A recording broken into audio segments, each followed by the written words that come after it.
18-year-old girl was thrown off a cliff for refusing to marry the sheriff, until a struggling rancher shocked them all.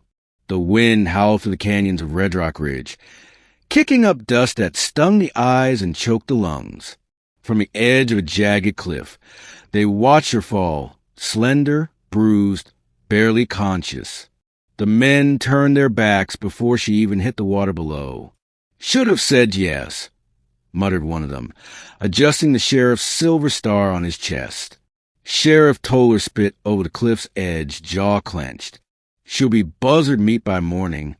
1 week earlier, Elira Bell was no one special, just a daughter of a broke horse breeder and a mother who died from sickness 3 winters back. But she had her pride and a fire in her voice that made men either fear her or try to tame her. Sheriff Toller tried the latter. "I've asked you 3 times now, Elira," he said, tipping his hat with fake charm. "A girl like you don't have many options. Marry me. I'll take care of you. Give your father a pardon for those debts." "I'd rather rot in the dirt than be your property," she snapped. That was her last mistake. They came for her at night. Hooded, silent. Her father was held at gunpoint while she was dragged bound out to the sheriff's favorite punishment place, Dead Widow's Drop, a sheer fall into the Rio Vale Canyon below, meant to scare her, meant to break her. She fought like a mountain lion. They threw her anyway. The rancher, Micah Harlan, wasn't known for his kindness. Folks called him the Hollow Man, a quiet rancher with a ruined leg and a ruined ranch to match.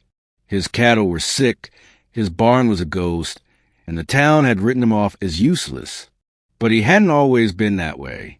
Once he'd been a war scout, sharp, brave, until a landmine took part of his leg and all his faith in people. But that day, as he rode down the Rio Vale on his stubborn mule for water, he saw something no one expected, a pale hand clawing at the rocks. He dismounted in a blink, slipping on his bad knee as he rushed to the river's edge. Elira Bell was barely alive. Her arm was broken, ribs cracked, lips blue from the cold water. But she was alive. "Hold on, girl," he muttered, scooping her gently as she groaned. "You ain't dying today." The recovery. He nursed her like a wounded foal, boiled herbs, cleaned her wounds, crushed pain root into powder, and mixed it into wild honey. For 3 days, she didn't wake. When she finally opened her eyes, she gasped and tried to rise, but he held her down with a calm voice. "You're safe. They think you're dead." She blinked through tears. You saved me?" "I reckon so," he replied, scratching his beard. "Why?" Micah stood slowly. Didn't ask for a reason. Just figured someone should. A bond grows. Elira stayed with Micah as the weeks rolled on. She helped where she could, brushing the old horses, cleaning tools, boiling rainwater. The pain lingered, but so did a spark of something stronger, survival. Micah never pressed her, never touched her without asking. He let her sleep in the loft, and she fixed his stovepipe in return. A quiet friendship began to bloom in that broken ranch. But the town hadn't forgotten her. Word spread of her death. Sheriff Toller wore his mourning black and pretended to be heartbroken. Her father had vanished mysteriously soon after, and whispers hinted the sheriff had cleaned up loose ends. A reckoning. One night, as Micah sharpened his knife by firelight, Elira sat beside him, trembling. "I want justice." Micah looked at her. "I want the sheriff to pay," she said, voice barely a whisper, "for my father, for throwing me like garbage." Micah's eyes narrowed. "You sure?" "I'd rather die fighting than hide forever."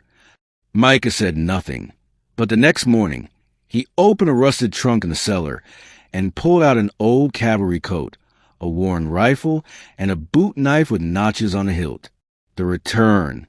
When Elira walked into Red Rock Ridge a month later, the town stopped breathing.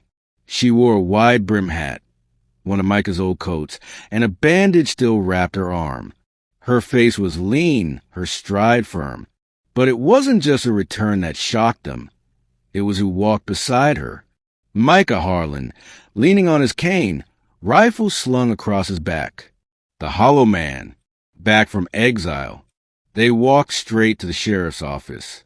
Sheriff Toller's face turned white as chalk. "You're supposed to be dead," Elira said coldly. Micah stepped forward. "You hurt a girl, Sheriff. Beat her, threw her off a cliff, killed her father. You got no proof." Micah pulled a letter from his coat.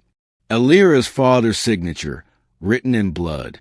A dying confession Micah had found pinned under a rock where the sheriff's men had dumped the body. "You want a trial?" Elira asked. "Or you want the rope?" The showdown. Sheriff Toller reached for his gun. Micah's rifle was faster. Boom. Toller's pistol skidded across the floor, his hand bleeding. "I should kill you where you stand," Micah said calmly. Elira stepped forward, her voice ringing across the stunned crowd gathering behind them. "No, let the town see him squirm. Let them remember what cowards look like when faced with the people they try to bury." Sheriff Toller was dragged from his office, in chains that afternoon. Micah and Elira walked out without another word. A new beginning. Months passed. The ranch came back to life. Folks who once mocked Micah now sent him trade goods. A new barn went up. Helped by neighbors who remembered Elira's courage and Micah's quiet strength. The two never married. Not yet.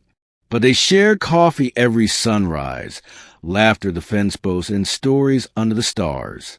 When people asked what brought her back from the dead, Elira would just smile and say, "A stubborn rancher and a river's mercy."